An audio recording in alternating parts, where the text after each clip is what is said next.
They misjudged what they were breaking. They tried to break you because they thought they had already measured you.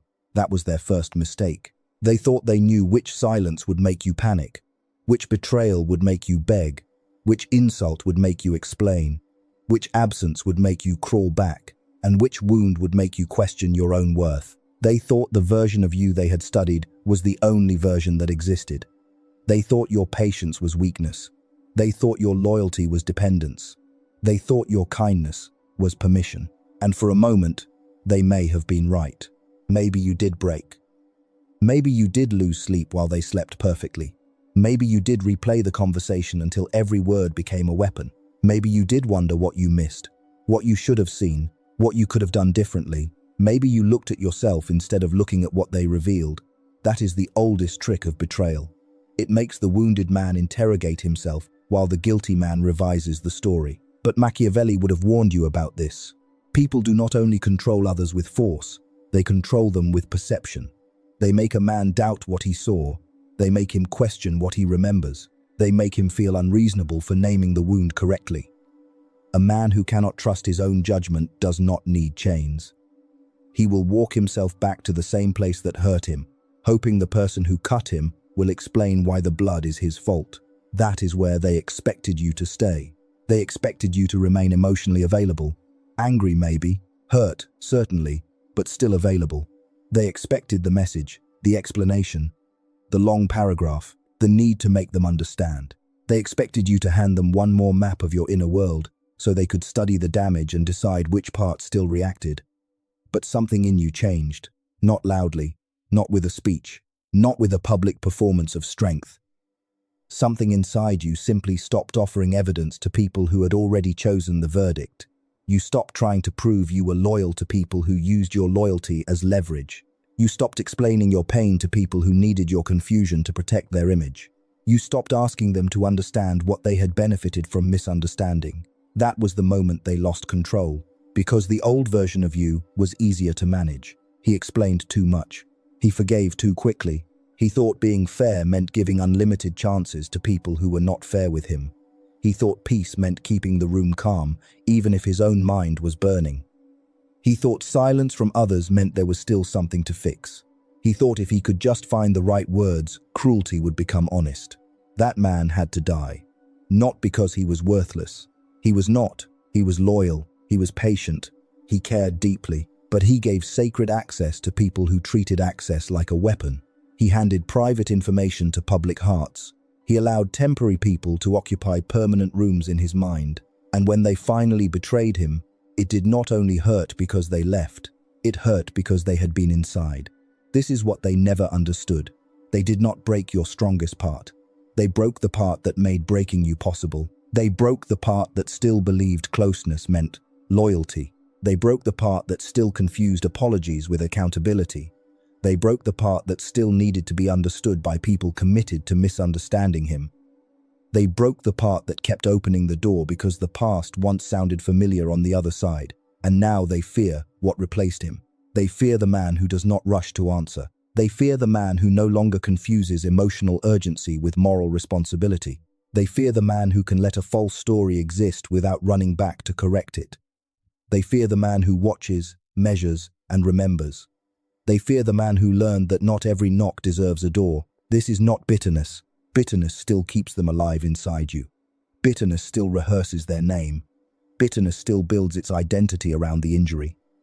What is forming in you now is colder than bitterness and cleaner than revenge. It is clarity. And clarity frightens people who relied on your confusion. They wanted you broken, but they wanted you broken in a specific way. They wanted you wounded, but still reachable. Angry, but still explainable. Hurt, but still orbiting them. They wanted your pain to keep you attached to the scene of the crime. That would have been convenient. A man who keeps returning to the wound can still be directed by the hands that made it. But you did something more dangerous. You began to study the wound. You began to ask what it exposed. Who disappeared when loyalty became expensive? Who stayed silent when honesty required courage? Who acted confused only after they were caught?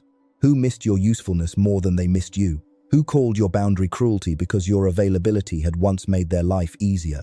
Those questions made you harder to fool. And a man who becomes harder to fool becomes harder to break. This is the first law of the new version. Do not waste the wound. If it only makes you angry, they still own part of it.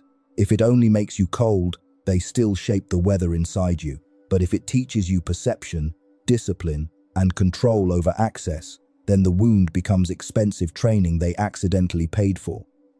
That is why they fear you now. Not because you became louder, because you became less available to manipulation. Not because you became cruel, because you stopped being useful to cruel people. Not because you forgot, because you remembered correctly. And that is the beginning of the Machiavellian lesson. They tried to break a man they thought they understood. But the man they understood was only the surface. Beneath him was someone quieter, sharper, and less interested in permission. They did not know pressure would not erase you. It would reveal what had been buried under the need to be accepted. They thought they were ending you. They were only removing the version of you they knew how to control. The wound that exposed the system. The wound did not begin when they left. It began when you realized they had already left, long before they said the words. That is the part most men try not to see. Betrayal usually announces itself late. The body senses it first. The change in tone. The strange distance. The sudden politeness. The way someone becomes careful instead of close. The way they stop asking real questions, but keep enough contact to avoid looking guilty. You feel the shift, but the old version of you explains it away because accepting the pattern too early would destroy the story you still wanted to believe. So you waited. You gave them the benefit of the doubt. Then another, then another. You called your discomfort insecurity. You called their distance stress. You called your intuition overthinking. That is how people train themselves to abandon their own perception. Not because they are foolish, but because the truth would require a cost they are not yet ready to pay. This is where the wound becomes deeper than pain. It is not only that they betrayed you, it is that some part of you watched it forming and negotiated with reality to avoid losing them. That does not mean you caused it. It means your need for the old story became stronger than your willingness to name the new evidence. Every man who has ever been broken by betrayal knows this private shame. The signs were not invisible. They were inconvenient. But shame is dangerous if you keep it too long. Regret teaches. Shame traps. Regret says, I see the pattern now. Shame says, I am the reason the pattern happened. Regret strengthens the gate. Shame convinces you that you deserved the invasion. Cruel people benefit when you confuse those two, because a shamed man is easier to pull back into the same system. So you must become precise. They are responsible for what they chose. You are responsible for what you now refuse to ignore. That sentence has weight because it gives no one an easy escape. It does not excuse them, and it does not let you stay asleep. It says the betrayal belonged to them, but the lesson now belongs to you. This is where the old innocence dies. The first thing betrayal kills is not love. It kills the belief that closeness equals loyalty. You can be close to someone who does not protect you. You can be known by someone who still uses that knowledge carelessly. You can share years with a person who never truly developed the character required to hold power over your heart. That is why betrayal feels like a collapse of reality. It does not only say, they hurt me. It says, I misread what closeness meant. And after that, you do not listen the same way. Words lose their throne. Patterns become king. You begin to watch what people protect when truth becomes expensive. Do they protect the relationship or their image? Do they protect honesty or the story where they remain innocent? Do they protect your dignity when you are not present, or only perform loyalty when you are watching? These questions are not paranoia. They are perception returning after being insulted for too long. Machiavelli understood this because he did not build his view of human nature on what people claim to be. He looked at incentives. He looked at fear. He looked at advantage. He looked at what people do when virtue costs them something. The naive man asks, do they care about me? The sharper man asks, what happens when caring about me is no longer convenient? That question will save you from 100 speeches. It will show you the difference between affection and character. Affection is warm when the room is safe. Character remains visible when the room becomes costly. That is what the wound exposed. It showed you who had affection without character. It showed you who enjoyed your softness but resented your standards. It showed you who wanted your support but not your truth. It showed you who could accept your loyalty but could not return it under pressure. It showed you who came close enough to benefit from you, but not strong enough to stand beside you. This is why the new man does not rush to trust. He does not hate trust. He respects it too much to give it cheaply. He understands that access must be earned by consistency, not granted by familiarity. He knows people can sound sincere in the moment and still collapse when their comfort is threatened. He knows that a familiar voice can still belong to an unsafe pattern. That is not coldness. That is memory doing its job. The world will call you guarded because the world prefers access without qualification. People who benefited from the open version of you will call the gate a problem. They will say you changed, and they will say it like an accusation. But every accusation is also a confession. It tells you which version of you they preferred. They preferred the one who explained, the one who answered immediately, the one who confused guilt with duty, the one who thought being good meant being endlessly available, the one who kept making room for people who never studied the cost of entering. That version is gone because the wound exposed the system underneath him. It showed that many relationships do not break because one moment went wrong. They break because one person was receiving access without responsibility for too long. That is the real lesson. Access is not love. Access is power. The person who can reach your guilt can redirect your behavior. The person who can reach your fear can make you betray your own boundary. The person who can reach your need for approval can make you apologize for protecting yourself. This is why the new man controls access, like a ruler controls a gate. Not because everyone is an enemy, because not everyone has earned the inner city. Once you understand this, your life changes. You stop giving your plans to people who secretly need you small. You stop giving your wounds to people who collect them as leverage. You stop giving your explanations to people who only use them to extend the argument. You stop giving your presence to rooms where your absence would teach more than your loyalty ever did. And this is where they begin to feel the shift. They may not call it fear at first. They call it pride. They call it bitterness. They call it arrogance. They call it overreaction. But beneath those names is discomfort. They are uncomfortable because the system no longer works. The same emotional keys no longer open the same doors. The wound did not make you invincible. It made you accurate. And accuracy is more dangerous than anger. The architecture of the new man. The new man is not born in a single decision. He is engineered. This matters because many men confuse a strong emotion with transformation. They get hurt, feel cold for a few days, stop answering messages, post a darker sentence, and call it growth. But transformation is not a mood. A mood fades when loneliness arrives. A real man is built by structure, and structure is what remains when emotion leaves. The first pillar is silence, not the silence of fear, not the silence of someone who has nothing to say. The silence of a man who finally understands that every word given to the wrong person becomes material against him. The old you spoke to be understood. The new you speaks when understanding has been earned. This is not manipulation. It is protection of mental space. Silence becomes powerful because it removes the emotional report. People who once controlled you through reaction need information. They need to know if you are hurt, if you are angry, if you still care, if the old guilt still works, if the old memory still opens you. When you stop reporting your inner state, they lose the dashboard. They may still guess, but guessing is not control. That is why your silence unsettles them. They do not know if you are healing, planning, moving on, or simply done. Uncertainty creates psychological tension, and people who were used to reading you easily cannot tolerate uncertainty from someone they once considered predictable. The second pillar is distance. Distance is not revenge. Distance is what happens when access becomes too expensive to give away for free. The old you thought distance meant hatred. The new man understands distance as risk management. You do not hate the person standing outside the gate. You simply remember what happened when the gate had no guard. This kind of distance is clean. It does not require speeches. It does not need public proof. It does not beg people to agree. It just changes the geography of your life. Fewer replies, fewer explanations. Fewer rooms entered out of guilt. Fewer conversations that only exist to pull you back into old emotional weather. The third pillar is patience.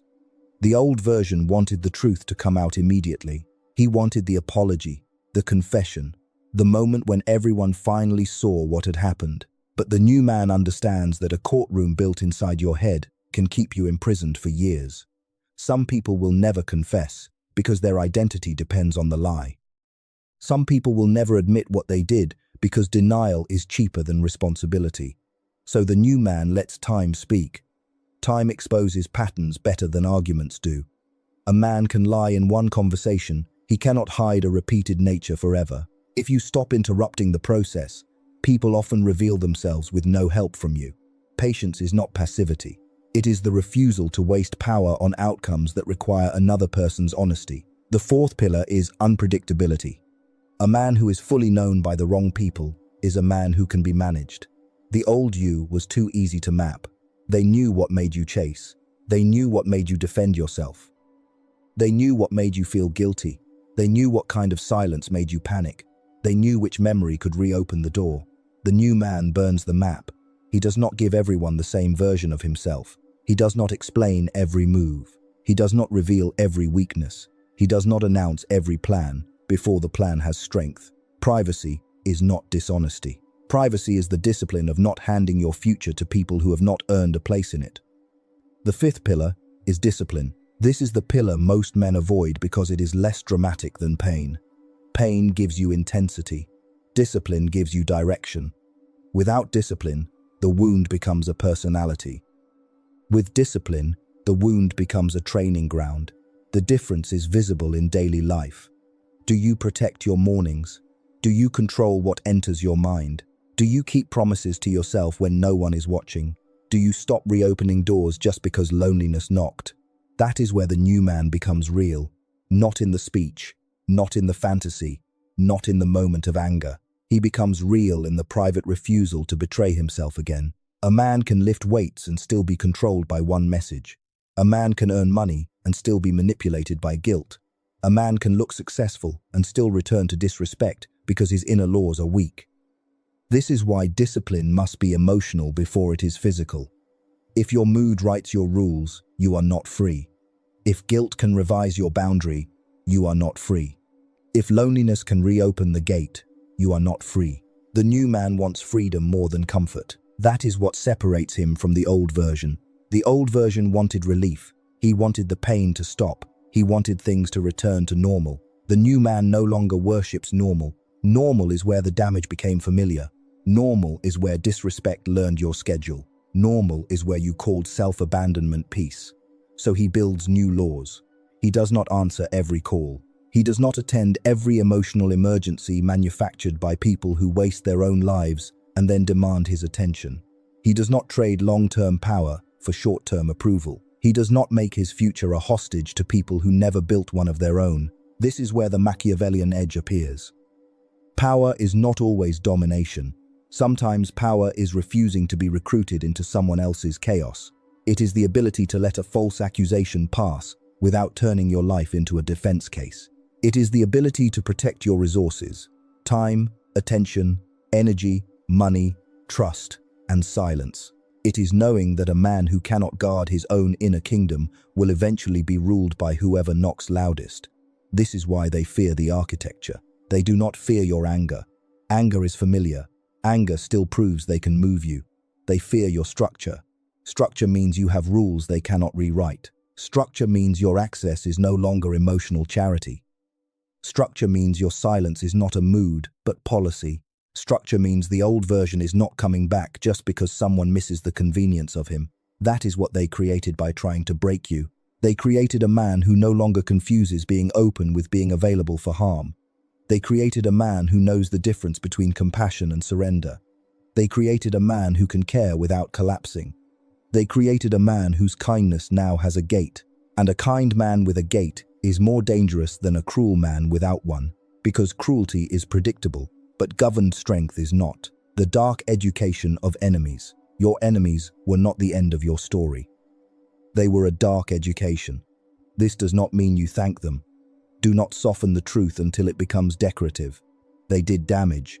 They crossed lines. They used access badly. They may have watched you bleed and still protected their image before protecting your dignity.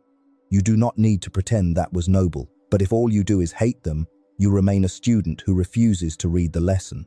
Hate is a leash with fire on it. It feels powerful because it burns, but it still keeps you attached. Every time you rehearse what they did, you rent mental space to people who are not paying for it. Every time you imagine the perfect confrontation, you rebuild the room where they still matter. Every time you wait for regret, you keep your future tied to their emotional development. The new man studies instead. He asks what each enemy taught, not what they claimed, what they revealed. The one who betrayed you taught you the difference between closeness and loyalty. The one who abandoned you taught you the cost of depending on someone without character. The one who watched silently taught you how many people choose comfort over courage. The one who returned only after you became distant taught you that curiosity can imitate care. These are not small lessons. They are maps of human nature. And human nature is more useful when you stop decorating it. Many people are not villains in their own minds. That is what makes them dangerous. They can harm you while narrating themselves as reasonable. They can use you while believing they are overwhelmed. They can abandon you while calling it peace. They can rewrite the story so skillfully that even they forget which parts are fiction. Machiavelli would not be shocked by this. He would tell you that people often preserve self-image before truth. They protect the version of themselves they can live with. This is why confession is rare, not because people do not know what they did, but because knowing it fully would require them to become someone else. Many choose the lie because the lie is cheaper, so do not wait for their honesty to begin your freedom. That is a trap disguised as justice. You may never receive the apology that matches the wound. You may never hear the sentence that finally explains it. You may never see them carry the weight they placed on you. If your freedom depends on that moment, then the people who hurt you still hold the key. Take the key back, not through revenge. Through construction, they expected a reaction. You give them reconstruction. They expected you to break publicly. You build privately. They expected you to remain emotionally tied to the damage. You move your resources elsewhere. They expected your pain to make you smaller. You use it to become more precise. That is the difference between recovery and rise. The recovered man returns to who he was. The risen man becomes someone the old world cannot reach. Recovery says, I am back. Rise says, I am not where you left me. That shift matters because returning to the old self can be another form of relapse. The old self is the one who got broken. Why rebuild the same structure with the same weak doors and call it victory? Reinvention must be total enough to confuse the old weapons. They knew how to guilt the old you. The new one studies guilt before obeying it. They knew how to flatter the old you. The new one does not sell access for compliments. They knew how to provoke the old you. The new one does not perform reactions for people taking measurements. They knew how to call your boundaries selfish. The new one lets them misunderstand the gate. This is where many men fail. They survive the breaking, but they remain loyal to the identity of the broken man. They talk about what happened until the wound becomes their social currency. They use pain to explain every delay, every weakness, every repeated pattern. At first, that makes sense. Later, it becomes a cage. A man can become addicted to being wronged because being wronged gives him a reason not to build. That sentence will divide people. Some will call it harsh. But every man who has been honest with himself knows the danger. Pain deserves recognition. But if pain becomes a permanent identity, it begins to demand loyalty. It tells you that building would betray what happened. It tells you that moving forward means letting them win. That is a lie. Moving forward is how you stop giving them the years after the injury. The new man honors the wound by refusing to live inside it. He does not deny what happened. He does not minimize it. He does not forgive in a soft, performative way, just to appear mature. He simply refuses to make pain the architect of every room he enters. The wound becomes information. It does not become the landlord. That is emotional sovereignty. And emotional sovereignty has a cost. You may have to stop telling the story to people who only validate your anger. You may have to stop returning to places where your pain is recognized but your growth is not required. You may have to admit that some of the comfort you receive keeps you attached to the same wound. You may have to become less available to your own old narrative. This is hard. Because sometimes the old narrative gives you protection. If you remain the injured one, you never have to face the question of what you are building now. But the future does not care who injured you. It asks what you repeated afterward. It asks what you accepted afterward. It asks whether the wound became a gate or a shrine. Choose the gate. A shrine keeps you kneeling. A gate lets you decide who enters. This is the dark education your enemies gave you. They taught you the cost of unmanaged access. They taught you the danger of confusing intensity with loyalty. They taught you that some people only respect boundaries after they lose the privilege of crossing them. They taught you that silence from witnesses is still information. They taught you that not everyone close to the fire is trying to put it out. Some are there to watch what burns. Now use the education. Do not carry the teachers. Do not keep their faces in your mind longer than the lesson requires. Do not let their betrayal become a monument you visit every morning. Do not imagine their regret as the final proof of your value. You already have proof.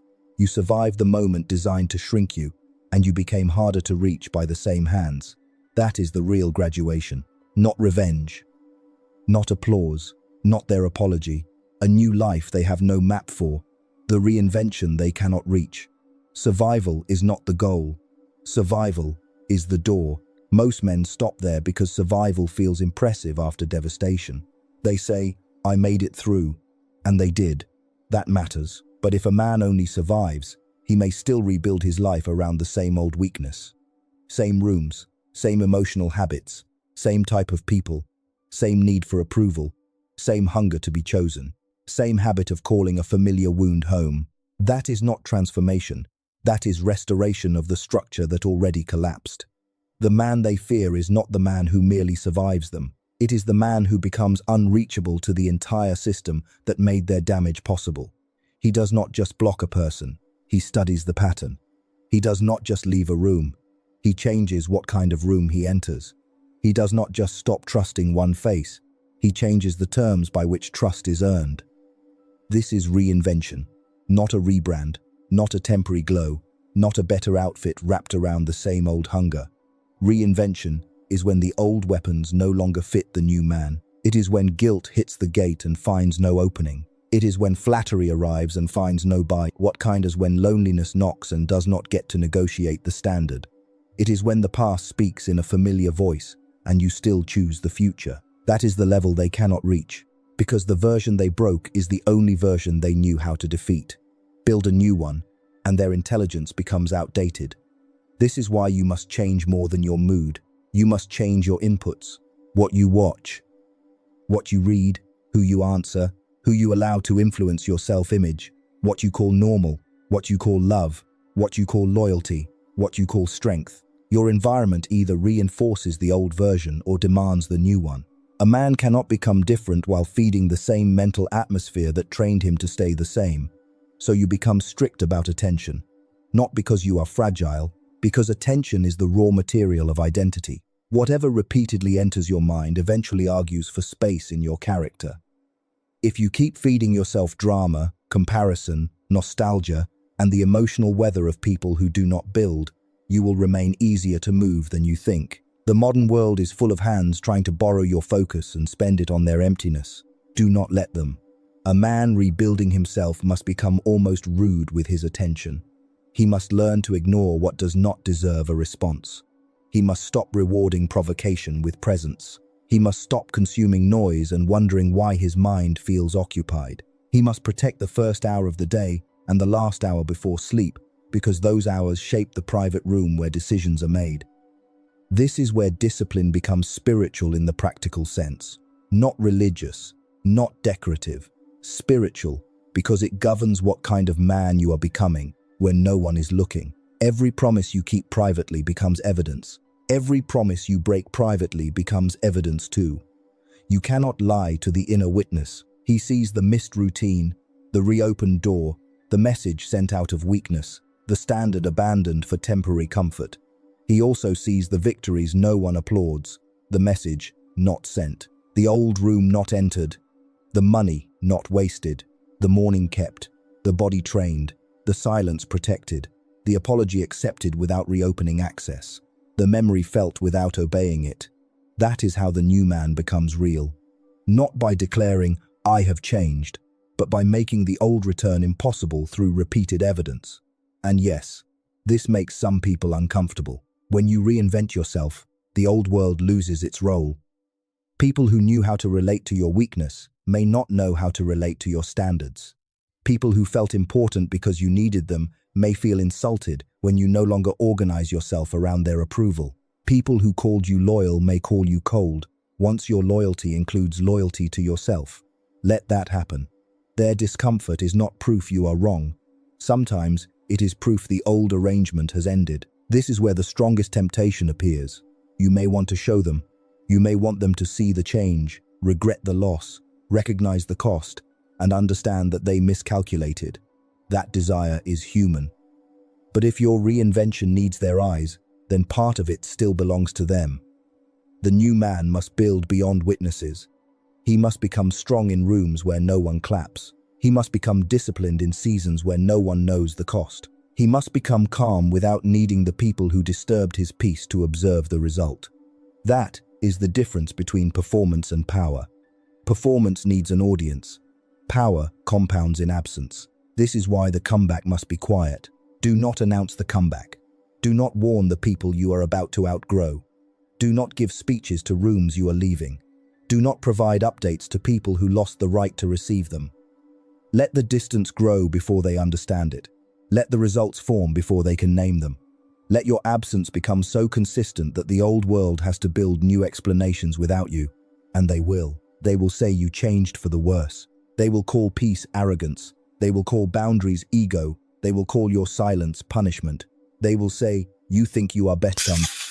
That is fine. People often insult the growth they cannot access, because admitting the truth would require them to face what made the growth necessary. You do not correct them. A man building a fortress does not stop to explain architecture to everyone outside the gate. He builds, he reinforces, he studies the horizon. He remembers that the gate exists because the old city was invaded through trust without structure. This is the reinvention they cannot reach. Not because they are not looking, because they are looking for the old address. They are searching for the version who answered guilt, returned to familiarity, and measured his worth through their eyes. That version does not live there anymore. And one day, the old world will notice something worse than your anger. They will notice your absence has no drama in it. You are not punishing them. You are not waiting for them. You are not performing distance. You are simply gone from the system that once made you available. That is when the title becomes visible. They tried to break you, but they created a man who no longer exists where they know how to reach. The verdict they cannot escape. Time will decide what the wound becomes, not your anger, not their apology. Not the first strong week after the pain. Time. Because time is the only judge that cannot be charmed by intensity. It does not care how powerful you sounded when the betrayal was fresh. It does not care what you promised yourself at midnight. It does not care how many people agreed with your pain. Time watches what you repeat. That is why the final transformation is quiet. It happens in choices too small for applause. The day you do not explain yourself to someone committed to misunderstanding you. The morning you keep your routine when the old life tries to pull you backward. The moment you feel the loneliness and still refuse to reopen the gate. The conversation you leave because your peace no longer negotiates with chaos. These are not dramatic moments, but they are verdicts. Every day writes one. The old version was shaped by reaction. The new man is shaped by repetition. He does not ask, how do I prove them wrong today? That question still centers them. He asks, what would the man I am becoming choose here? That question changes the room. It removes the audience. It returns the future to its owner. This is the final Machiavellian lesson. A man who needs an enemy to become strong is still dependent on the enemy. A man who uses the enemy as evidence, then moves beyond him, becomes sovereign. He does not need hatred to keep his discipline alive. He does not need revenge to justify his standards. He does not need the past to keep signing permission slips for his future. That is what they cannot understand. They expected the wound to keep you emotionally tied to them. They expected you to carry their name like a hidden stone. They expected to remain the reason behind your choices. But after enough time, discipline, and distance, they become what they should have become much earlier. Information. Not destiny, not identity, not home. Information. And information does not get a throne. This is where the new man becomes dangerous in the cleanest way. He no longer needs the world to see him as the victim. He no longer needs the guilty to confess. He no longer needs the observers to choose his side. He no longer needs the old rooms to approve the man who outgrew them. That kind of independence scares people because it cannot be negotiated with. They can argue with anger. They can provoke pride. They can manipulate guilt. They can flatter insecurity. But they cannot easily control a man whose center has moved inside himself. That is what they created. A man who can remember without returning. A man who can feel without obeying. A man who can forgive without reopening access. A man who can be kind without being available for harm. A man who can hear his name spoken wrong and still keep walking. A man who can let them keep the story that protects them because his life is no longer built in their courtroom. This does not mean he feels nothing. That would be too simple. Some nights will still carry echoes. Some memories will still arrive uninvited. Some names will still have weight. But the difference is command. The old man was commanded by memory. The new man is informed by it. The old man turned pain into panic. The new man turns pain into policy. The old man needed the wound to be understood. The new man needs the lesson to be used. That is the real payoff. They did not create something worse because you became evil. They created something worse for them because you became less controllable. You became worse for anyone who needed you uncertain. Worse for anyone who needed your guilt. Worse for anyone who benefited from your over-explaining.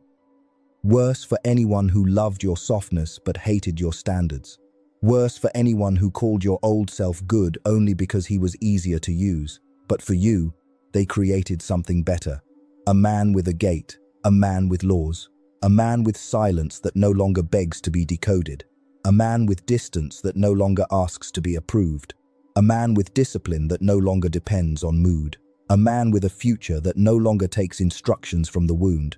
So let them misunderstand the result. Let them call it cold. Let them call it pride. Let them call it arrogance. Let them tell themselves you changed because it is easier than admitting what their behavior forced you to see. You do not need their accurate interpretation. You need your accurate direction. And your direction is forward. Not loudly, not dramatically, not as a performance of being healed.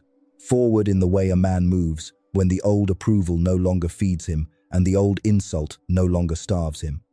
Forward in the way a man moves when he has stopped asking the past to bless the future. The final truth is simple. They tried to break you because they thought they knew the version they were touching.